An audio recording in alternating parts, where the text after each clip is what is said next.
கார்த்திக் ரேவதி சீரியலில் என்ன நடக்க போகுதுன்னு பார்க்கலாம் வாங்க வீடியோக்குள்ளே போகலாம். பாட்டி ஊரில் கோயில் விசேஷம் முடிஞ்சதும் எல்லாரும் ஊருக்கு வந்துடுறாங்க. வந்ததுக்கு அப்புறமா ராஜராஜனை கூப்பிட்டு சாமுண்டேஸ்வரி சொல்கிறாங்க, இதை பாருங்க, சும்மா அம்மா அம்மான்னு ரொம்ப பெருமை பீத்தாதீங்க.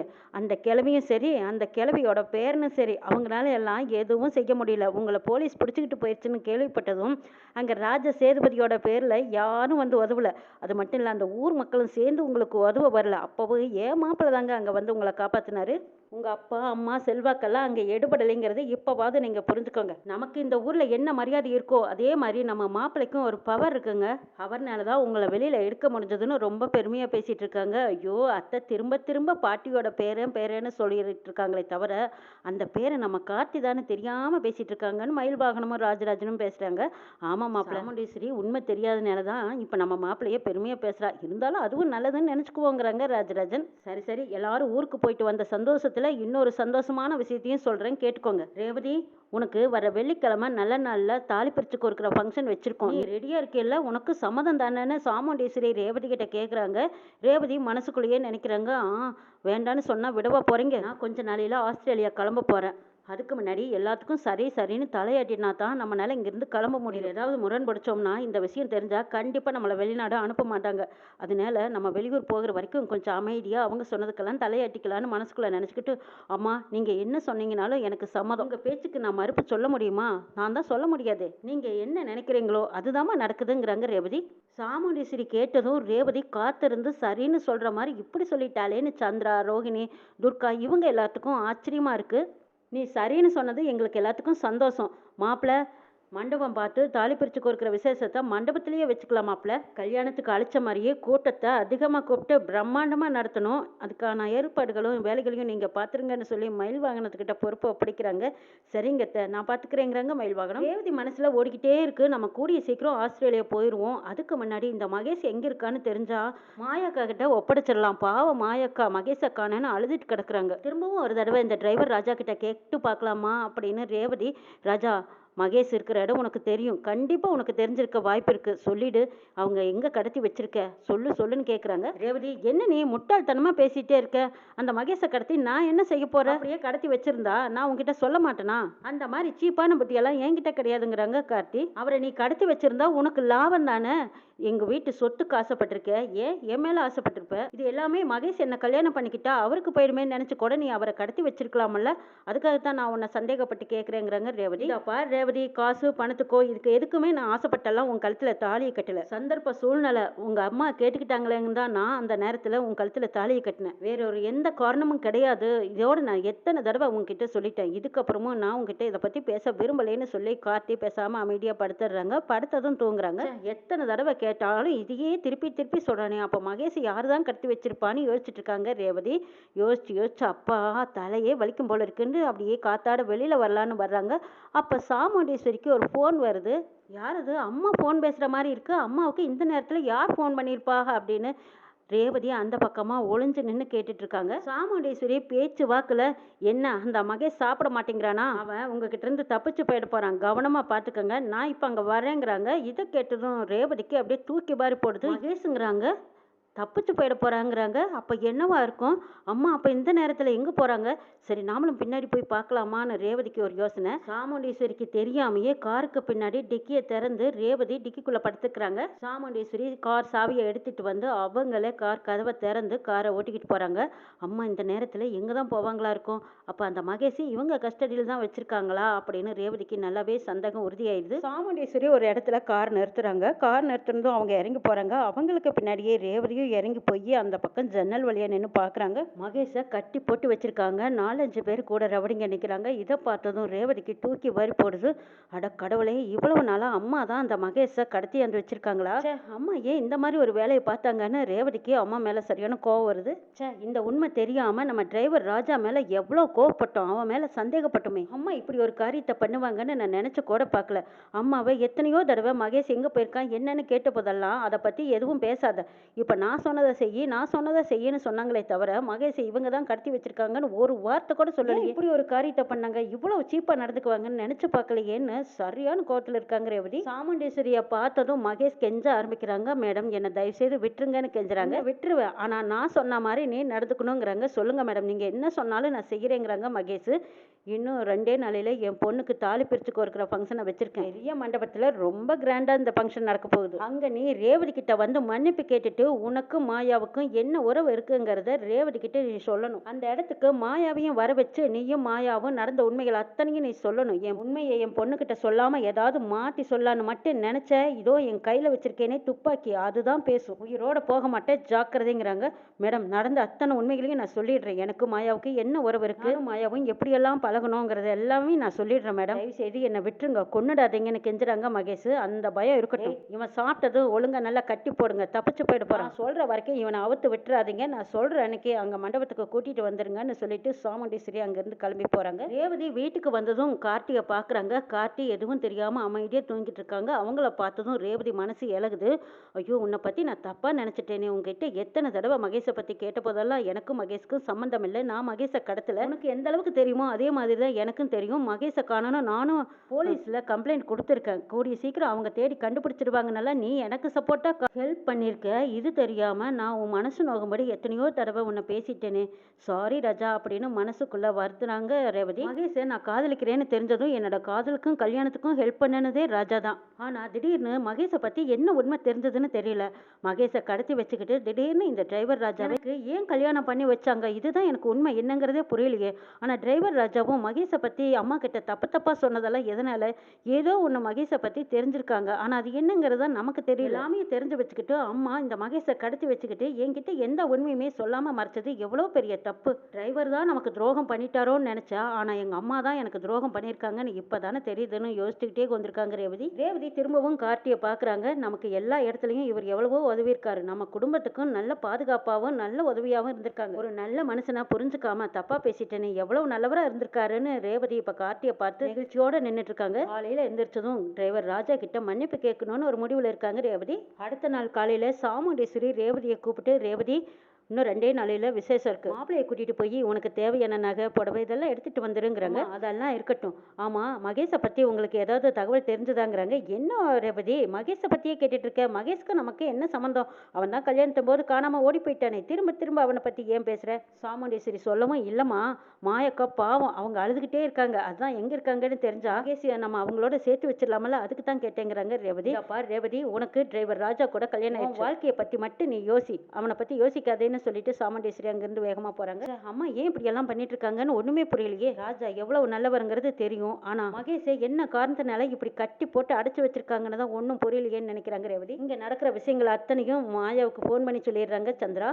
சந்திரா திரும்ப திரும்ப ரேவதிக்கு போன் பண்ணி நீலுக்கு நீர் வடிச்சிட்டு இருக்காங்க. மகேஷை பத்தி உனக்கு ஏதாவது தெரியுமாங்கிறாங்க. அக்கா எனக்கு தெரிஞ்சா கூடிய சீக்கிரம் நான் உங்ககிட்ட கொண்டு வந்து சேர்த்துறேன்க்கா, நீங்க ஒன்றும் கவலைப்படாதீங்கிறாங்க ரேவதி. இல்ல ரேவதி, மகேஷ் இருக்கிற இடத்த பத்தி நீ ஏதாவது தெரிஞ்சுக்கிட்டியா, அந்த டிரைவர் ராஜா தான் கடத்திருப்பான் கிட்ட கொஞ்சம் கோளாரா பேசி அவனை எங்க வச்சிருக்கான்னு தெரிஞ்சுக்கோ ரேவதி. மகேஷை காணுமேனு தவிச்சிட்டு இருக்கேன் ரேவதி. உங்க வீட்டில் உனக்கு தாலி பிரிச்சு கோர்க்கிற ஃபங்க்ஷன் வச்சிருக்காங்களாமே, நீங்க எல்லாரும் சந்தோஷமா இருக்கீங்க, ஆனா நான் மட்டும்தான் மகேஷை காணுமேனு வருத்தத்தில் இருக்க ரேவதிங்கிறாங்க. ரேவதி மாயாவுக்கு ஆறுதல் சொல்லிட்டு, அக்கா கூடிய சீக்கிரம் மகேஷை கொண்டு வந்து சேர்த்த வேண்டியது என்னோட பொறுப்புங்கிறாங்க. அப்படியே சொல்ற ரேவதி, நீ சொன்னதை செஞ்சினா எனக்கு ரொம்ப சந்தோஷங்கிறாங்க. சரிக்கா போனை வைங்கன்னு ரேவதி போனை வச்சுட்டு, தாலி பிரிச்சு கோர்க்கிற ஃபங்க்ஷன் மட்டும் முடியட்டும், அதுக்கப்புறம் அம்மாவுக்கு இருக்கிற இடம் தான் தெரிஞ்சுக்கிட்டோம்ல, மகேஷை எப்படியாவது நம்ம காப்பாற்றி கொண்டு போய் மாயாக்கா கிட்ட சேர்த்துடணும்னு நினைக்கிறாங்க ரேவதி. கார்த்தி டக்குன்னு கண்ணு முழிச்சு பாக்குறாங்க. ரேவதி உட்காந்துட்டு இருக்கிறத பார்த்ததும், என்ன ரேவதி ஏன் குழப்பத்தோட உட்காந்துருக்கே, தூக்கம் வரலையான்னு கேட்குறாங்க. ரேவதி திரும்பி பார்க்குறாங்க. கார்த்தி எழுந்திரிச்சு கொண்டு கேட்குறத பார்த்ததும் கார்த்தியை பார்த்துட்டு மன்னிப்பு கேட்குறாங்க. ராஜா என்னை மன்னிச்சிடுங்க, நான் உங்களை தப்பாக புரிஞ்சுக்கிட்டேங்கிறாங்க. என்னாச்சு ஏன் இப்படிக்கெல்லாம் கேட்குற அப்படின்னு கார்த்தி கேட்கும். மகேஷை இவ்வளவு நாளாக யார் கடத்தி போய் வச்சிருக்காங்கன்னு தெரியாமல் நம்ம தவிச்சோம்ல, அது எல்லாத்துக்கும் காரணம் எங்கள் அம்மா தான்ங்கிறாங்க. இதை கேட்டதும் கார்த்திக்கு தூக்கி வரி போடுது. என்னது அம்மாவா, உங்கள் அம்மா ஏன் இப்படி ஒரு காரியத்தை பண்ணினாங்க, மகேஷை கடத்தி வச்சு இவங்களுக்கு என்ன லாபம், மகேஷை எதுக்காக கடத்தி வச்சாங்க, அதுக்கு என்ன காரணம்னு கேட்குறாங்க கார்த்தி. அதான் எனக்கும் தெரியல, அம்மா ஃபோனில் பேசிகிட்டு இருந்ததை நான் ஒட்டி கேட்டேன், அதுக்கப்புறம் அம்மா எங்கே போகிறாங்கன்னு நானும் அவங்களுக்கு பின்னாடியே போய் பார்த்தேன். அங்கே ஒரு குடோனில் மகேஷை கட்டி போட்டு அடைச்சு வச்சிருக்காங்க. அதை பார்த்துட்டு வந்து தான் நான் இப்போ உங்ககிட்ட சொல்றேங்கிறாங்க. அப்பதான் முழு விவரமும் கார்த்திக் புரியுது. ஓஹோ, அத்தை தான் கடத்தி வச்சிருக்காங்களா? மகேஷ் மாயாவை பத்தின உண்மை தெரிஞ்சதும் அத்தை மகேஷை கடத்தி போய் கட்டி வச்சிருப்பாங்க போல இருக்கு. மகேஷ் வாயாலேயே ரேவதி கிட்ட எல்லா உண்மையும் சொல்ல வைக்கிறதுக்காகத்தான் இப்போ இவ்வளவு நாளா பாதுகாப்பா வச்சிருப்பாங்க போல இருக்கு. ஆனா இந்த உண்மை எப்ப தெரியும்? தெரிஞ்சதுமே டக்குன்னு எனக்கும் ரேவதிக்கும் கல்யாணம் பண்ணி வைக்கணும்னு முடிவு பண்ணிட்டாங்க போல இருக்கு. ஆனாலும் நான் பல தடவை மகேஷ் எங்க இருக்கான்னு உங்களுக்கு தெரியுமான்னு கேட்டபோதெல்லாம் தெரியாதுன்னே சாதிச்சாங்களே. என்கிட்டயாவது உண்மையை சொல்லியிருந்திருக்கலாம்னு நினைக்கிறாங்க கார்த்தி. ரேவதி கார்த்தி கிட்ட கேட்குறாங்க, நான் தான் உண்மையை சொல்லிட்டேன்ல, நீயாவது பார்த்து எப்படியாவது மகேஷை காப்பாத்து. மாயக்கா பாவம், அவங்களுக்கு இருக்கிற ஆதரவே அந்த மகேஷ் மட்டும்தான். எங்க இருக்கான்னு நானும் சொல்லிட்டேன்ல, ப்ளீஸ் வா, வந்து காப்பாத்துவான்னு கூப்பிடுறாங்க ரேவதி. ரேவதி கொஞ்சம் பொறுமையாயிரு, அத்தை எதுக்காக அவனை கட்டி போட்டு அடைச்சு வச்சிருக்காங்கன்னு நம்ம தெரிஞ்சுக்கணும். அதுக்கு முன்னாடி நாம போய் காப்பாத்துறதா நினைச்சா பெரிய தப்பு. அவனுக்கு எந்த பாதிப்பும் இல்லையில, பாதுகாப்பா தானே கட்டி வச்சிருக்காங்க. உனக்கு எனக்கு எதனால கல்யாணம் பண்ணி வச்சாங்கங்கிறது எனக்கு தெரியாது. ஆனா மகேஷை கட்டி போட்டிருக்கிறதுக்கு ஒரு காரணம் இருக்கலாம்ல. அந்த காரணம் என்னன்னு தெரிஞ்சுக்கிற வரைக்கும் நீ கொஞ்சம் பொறுமையா அமைதியா இருங்கிறாங்க கார்த்தி. அந்த மகேஷ் எவ்வளவு ஒரு கெட்டவன் அயோக்கியன்னு இந்த ரேவதிக்கு இன்னும் தெரியாது. அத்தைக்கு எல்லா உண்மையும் தெரிஞ்சதுனாலதான் அவனை கட்டி போட்டு வச்சிருக்காங்க. அவனால குடும்பத்துல பிரச்சனை ஆயிடும், ரேவதியோட வாழ்க்கை பாதிச்சிடும்னு நினைச்சுதான் அத்தை இப்படி ஒரு காரியத்தை பண்ணிருக்காங்கன்னு தெரியுது. ரேவதி புரிஞ்சுக்காம மகேஷ் மேல ரொம்ப உயிரா இருக்கா. அவனை பத்தின உண்மைகளை எல்லாம் புரிய வைக்கிறதுக்காகத்தான் அத்தை இப்படி ஒரு ஏற்பாடு பண்ணிருக்காங்க. இதுலயும் தாலி பிரிச்சு கோர்க்கிற ஃபங்க்ஷன் வச்சிருக்காங்க. இந்த ஃபங்க்ஷன் முடிஞ்சதும் இதுக்கு ஒரு முடிவு கிடைக்கும்னு நினைச்சிட்டு இருக்காங்க கார்த்தி. ரேவதி கிட்டையும் சமாதானம் பண்றாங்க. இங்க பார் ரேவதி, தாலி பிரிச்சு கோர்க்கிற ஃபங்க்ஷன் முடியட்டும், அதுக்கப்புறமா அத்தை கிட்ட என்ன ஏதுன்னு காரணத்தை கேட்கலாங்கிறாங்க. ஆமா ராஜா, நீ சொல்றதும் சரிதான். அதுக்கு முன்னாடி ஏன் பிரச்சனையை வளர்த்துக்கணும்? அம்மா கோவத்துல மகேஷ் ஏதாவது பண்ணிட்டாங்கன்னா என்ன செய்யறது? நீ சொல்றதும் சரிதான்னு ஏத்துக்கிறாங்க ரேவதி. இது வரைக்கும் நான் உங்க மனசை நோகடிச்சிருக்கேன். நான் பேசுனது எல்லாம் மனசுல வச்சுக்காதீங்க, சாரி. அம்மா இப்படி எல்லாம் பண்றதை பார்த்துட்டு தான் எனக்கு இங்க இருக்கவே பிடிக்கல. அதனாலதான் நான் ஆஸ்திரேலியா போகணும்னு முடிவு பண்ணினேன். இந்த விஷயம் அம்மாவுக்கு தெரியவே வேண்டாம். அம்மா மட்டும் ஒரு காரியத்தை எடுத்தாங்கன்னா யாருக்கிட்டையும் எதுவும் சொல்லாம அவங்க இஷ்டத்துக்கு செய்யறாங்க. இந்த கோபம் என் மனசுல இருந்துகிட்டே இருக்கு. அதே மாதிரி தான் நானும் வெளிநாடு போற விஷயம் அம்மாவுக்கு தெரியவே வேண்டாம். ஏதாவது ஒரு கோளாரா நம்ம 2 பேரும் வெளியில போற மாதிரி போயிட்டு என்ன அனுப்பிச்சு வச்சிருங்க. ஆஸ்திரேலியா போய் செட்டில் ஆனதும் உடனே அம்மாவுக்கு ஃபோன் பண்ணி எல்லா விவரத்தையும் நான் சொல்லிடுறேன். உங்க பேர்ல எந்த தப்பும் வராம நான் பாத்துக்கிறேன் ராஜாங்கிறாங்க ரேவதி. ரேவதி வெளிநாடு போறது பிடிக்காத கார்த்தி இப்போ என்னடா சொல்லி சமாளிக்கிறதுன்னு நினச்சிட்டு ரேவதி சொன்னதுக்கெல்லாம் சரி ரேவதி சொல்லிடுறேன்னு தலையாட்டிக்கிறாங்க. தூரம் எனக்கு ஹெல்ப் பண்ணீங்க, இந்த ஒரு தடவையே எனக்கு ஹெல்ப் பண்ணிட்டீங்கன்னா அப்புறம் எந்த பிரச்சனையும் இருக்காது. நீங்கள் பாட்டுக்கு நீங்கள் தனியாக இருந்துக்கோங்க, நான் பாட்டுக்கு தனியாக இருந்துக்கிறேன், என் ஃப்ரெண்டோட நான் போய் செட்டில் ஆகிக்கிறேங்கிறாங்க ரேவதி. ரேவதி சொன்னது சாமுண்டீஸ்வரி செஞ்சது இதையெல்லாம் நினச்சிக்கிட்டு கார்த்தி ஒரு ஓரமாக அமைதியாக உட்காந்துருக்காங்க. அங்கே மயில் வாகனமும் ராஜராஜனும் வராங்க. சகல சிலம்பு, என்னப்பா என்ன யோசனையில் இருக்க? இன்னும் 2 நாளையெல்லாம் ஃபங்க்ஷனை வச்சுக்கிட்டு இப்படி ஏனதானே உட்காந்து இருந்தா என்ன ஆகிறது? ஜாம்னு ஃபங்க்ஷன் கொண்டாட வேண்டாமான்னு மயில் வாகனம் வந்து சொல்லிட்டு இருக்கும்போது கார்த்தி அமைதியாகவே இருக்காங்க. என்ன சிலம்பு, நான் பாட்டுக்கு பேசிட்டு இருக்கேன், நீ பாட்டுக்கு அமைதியாக இருந்தா என்ன அர்த்தம் அப்படின்னு கேட்கவும், மகேஷை இவ்வளவு நாளாக நாம காணான்னு தான் நினச்சிட்டு இருந்தோம், ஆனால் அத்தையோட கஸ்டடியில் தான் மகேஷ் இருக்கான்னு சொல்கிறாங்க. இதை கேட்டதும் ராஜராஜனுக்கும் மயில் வாகனத்துக்கும் தூக்கி வாரி போடுது.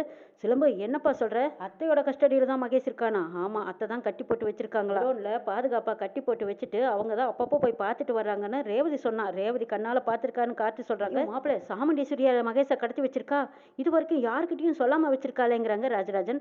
ஆமா, அதுக்கும் ஏதாவது ஒரு காரணம் இருக்குங்கிறாங்க. ஆமாமா, சாமுண்டீஸ்வரி எது செஞ்சாலும் ஒரு காரணத்தோட தான் செய்வான்னு சொல்றாங்க ராஜராஜன். மாமா அதெல்லாம் இருக்கட்டும், சிலம்புக்கும் ரேவதிக்கும் கல்யாணம் நடந்து முடிஞ்சிருச்சல்ல, அப்புறம் அந்த காலர் பட்டன் காரனோட வண்டவாளம் எல்லாம் தண்டவாளம் ஏறிடுச்சல்ல, அவனை பத்தி எல்லா உண்மையும் எல்லாத்துக்கிட்டையும் சொல்லிட வேண்டியதானே? அத்தையே இவனை கட்டி போட்டு இப்படி பாதுகாப்பா வச்சுக்கிட்டு இருக்கணும்னு நம்மளுக்கு என்ன தலையெழுத்தாங்கிறாங்க மயில்வாங்க. மாப்பிள்ளை, காரணம் இல்லாம எல்லாம் ஈஸ்வரி எதுவும் செய்ய மாட்டா, அதுதான் தாலி பிரிச்சு கோர்க்கறதுல ஏதோ ட்விஸ்ட் இருக்குன்னு சொல்லியிருக்காரு. வேலை அந்த ரகசியம் இதுவா கூட இருக்கலாமல்லங்கிறாங்க ராஜராஜன். கரெக்டா சொன்னீங்க மாமா. வந்தோம் ரேவதி இவங்க எல்லாத்துக்கும் முன்னாடியும் அந்த காலர் பட்டன் காரனை முன்னாடி நிறுத்தி அவன் பண்ணின அயோக்கியத்தனத்தை எல்லாம் அத்தை சொல்ல வைப்பாங்கன்னு நினைக்கிறேன். அதனாலதான் அத்தை இந்த விசேஷத்தை பெருசா கிராண்டா கொண்டாடணும்னு சொல்லியிருக்காங்க. கல்யாணத்துக்கு வந்தவங்க அத்தனை பேர்த்துக்கும் இந்த சந்தேகம் இருந்திருக்குமல்ல, அத்தனை பேர்த்தோட சந்தேகம் தேர்றதுக்காகத்தான் இந்த காலர் பட்டன் காரனை கொண்டு வந்து நிறுத்தி அவன் வாயாலேயே எல்லா உண்மையும் சொல்ல வைப்பாங்களா இருக்கணும் மயில் வாகனமும் ராஜராஜன் பேசிக்கிறாங்க.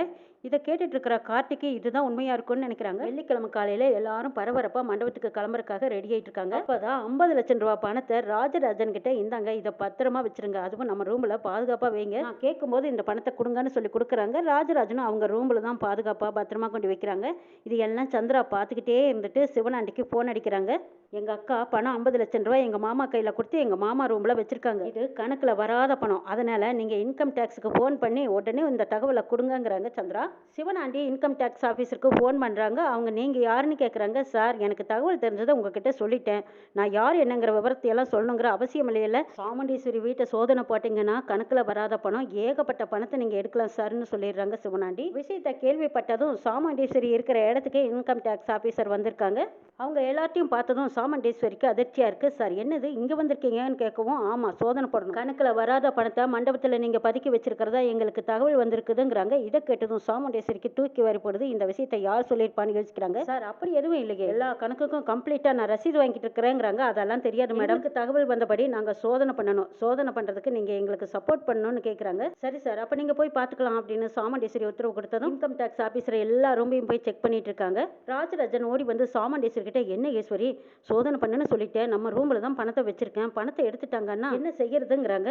பரவாயில்ல விடுங்க, அதுக்கும் கணக்கு இருக்குல்ல, நான் பார்த்துக்கிறேன், அமைதியாக இருங்கன்னு ஈஸ்வரி சொன்னதுக்கப்புறம் அமைதியாக இருக்காங்க ராஜராஜன். அங்கே ரேடியோ நடந்துகிட்டு இருக்குது. இங்கே சந்திராவுக்கு ஒரே சந்தோஷம், அளவில்லாத சந்தோஷம். அப்பாடா இப்போதான் என் புருஷன் உருப்படியான காரியம் பண்ணியிருக்காரு, எப்படியோ இந்த விசேஷத்தில் எங்கள் அக்கா கரை தலை குனிக்க போகிறா. 50 லட்சம் ரூபா பணத்துக்கு பணமும் போய் ஊருக்கு மத்தியில் எங்கள் அக்கா தலை குனிச்சு நிற்கிறத நான் பார்க்கணுமே, அடடடா கூடிய சீக்கிரம் நடந்தால் நல்லா இருக்கும்னு சந்திரா எதிர்பார்த்துட்டு இருக்காங்க. ஆஃபீஸர் எல்லாரும் எல்லா இடத்தையும் தேடி பார்த்துட்டு எங்கேயுமே பணம் இல்லைன்னு வர்றாங்க. வந்ததும் இங்கே ராஜராஜன்கிட்டையும் சாமுண்டீஸ்வரிகிட்டையும் நடந்த விவரங்களை சொல்கிறாங்க. எல்லா ரூமையும் தேடி பார்த்துட்டோம் மேடம், தப்பான இன்ஃபர்மேஷன் கொடுத்துட்டாங்க, ஒரு நல்ல விசேஷம் நடக்கிற நேரத்தில் உங்களை தொந்தரவு பண்ணதுக்கு மன்னிச்சிடுங்கன்னு சொல்லி மன்னிப்பு கேட்டுட்டு இன்கம் டேக்ஸ் ஆஃபீஸர் அங்கேருந்து போகிறாங்க. ராஜாராம் ஓடி வந்து, என்ன ஈஸ்வரி பணத்தை காணான்னு சொல்லிட்டு போகிறாங்க, நான் பணத்தை அங்கே தானே வச்சேங்கிறாங்க.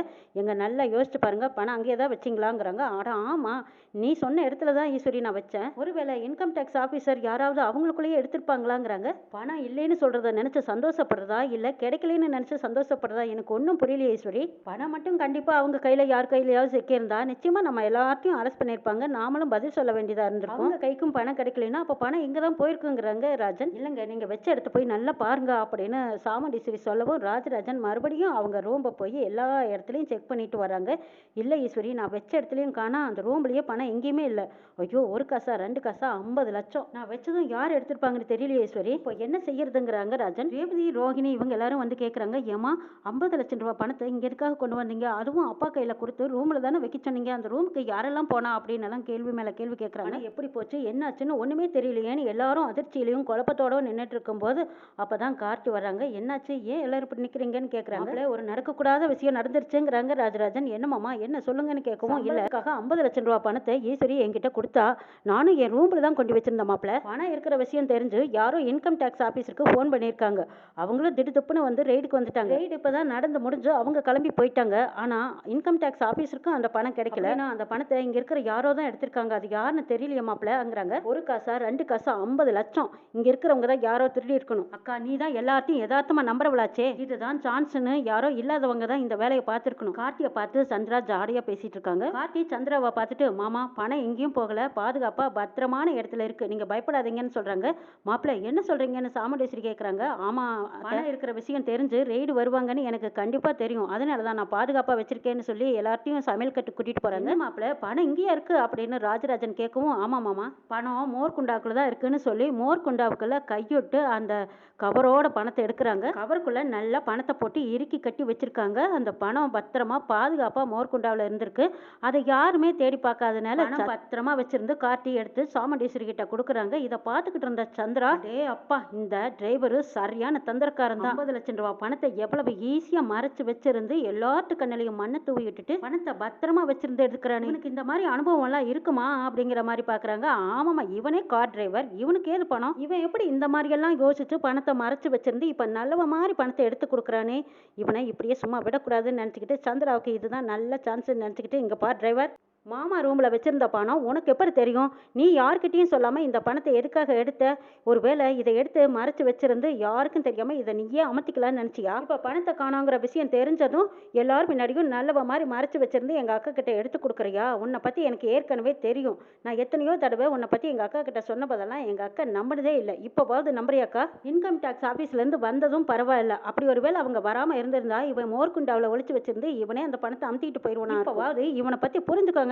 சந்திரா மறுபடியும் கார்த்தியை பத்தி தப்பா பேசிட்டு இருக்காங்க. சந்திரா கொஞ்சம் பேசாம அமைதியாயிரு, மாப்பிள்ளைய பத்தி தப்பா பேசாதீங்கிறாங்க ராஜராஜன். என்ன மாமா நான் உண்மையை சொன்னா உங்களுக்கு தப்பா தெரியுதா, திருடன் தான் எங்க பணத்தை பதுக்கி வச்சிருக்கான்னு அவனே எடுத்து காட்டிட்டானே, இதை விட இன்னும் என்ன அவனை பத்தி தெரிஞ்சுக்க வேண்டியது இருக்கு, இப்போ கூட சொன்னா நம்பவே மாட்டீங்களான்னு சந்திரா சொல்லுவோம். இதை பார் சந்திரா, மாப்பிளைய பத்தி தப்பு தப்பா பேசாத. நம்ம குடும்பத்தோட மான மரியாதையை காப்பாத்துறதுக்காகத்தான் பணத்தை இப்படி எடுத்து வச்சிருக்காங்கன்னு அவரே சொல்றாருல்ல. தெரிஞ்சும் அவரை பத்தி இப்படி நிக்க வச்சு கேள்வி கேட்டுட்டு இருக்கிறியாங்கன்னு சாமுண்டேஸ்வரி கேட்கறாங்க. எத்தனை தடவை சொன்னாலும் உன் மாப்பிள்ளைன்னு நீ எப்ப பார்த்தாலும் தலையில தூக்கி வச்சுக்கிட்டே ஆடு. உன்னோட சொத்துக்கெல்லாம் ஒரு நாள் குறி வைப்பான் பாருன்னு சந்திரா தேவையில்லாம அவங்களா கற்பனையை வளர்த்துக்கிட்டு கார்த்தியை பத்தி தப்பு தப்பா பேசிட்டு இருக்காங்க.